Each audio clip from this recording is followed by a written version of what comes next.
अब कुछ खबरें तिजारत की दुनिया से। मादनियाती शोबे में सरमाया कारी को फरोग देने का मिशन 2 रोज पाकिस्तान मिनरल्स इन्वेस्टमेंट फॉर्म 2025 का आगाज हो गया।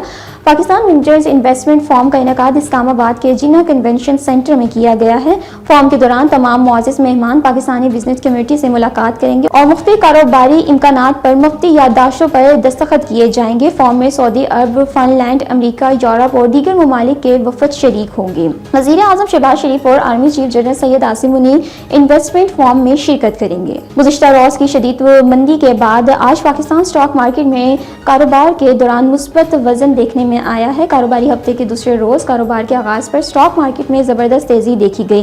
1500 से ज्यादा पॉइंट्स के इजाफे के साथ पाकिस्तान स्टॉक मार्केट में 100 इंडेक्स 1,16,424 पॉइंट्स की हद को छू गया।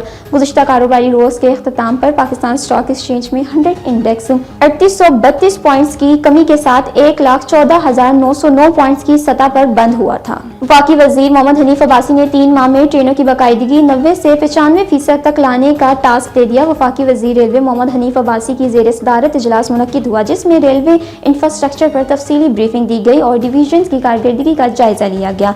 वजीर रेलवे ने अफसरान को हदायत की कि ML1 पिक पर सफरी दौरानिया कम करने के लिए इकदाम किए जाएं और किमाड़ी हैदराबाद सेशन पर फौरी तौर पर काम शुरू किया जाए। वफाकी वजीर ने ML1 पर इंजीनियरिंग रिस्ट्रिक्शंस के खात्मे के लिए 1 साल का टास्क देते हुए हदायत की कि ट्रैक बहाली प्रोजेक्ट पर काम तेजी किया जाए। वफाकी वजीर ML1 इंजीनियरिंग रिस्ट्रिक्शंस के खात्मे के लिए 1 साल का टास्क देते हुए हदायत की कि ट्रेन बहाली के प्रोजेक्ट्स पर काम तेज किया जाए।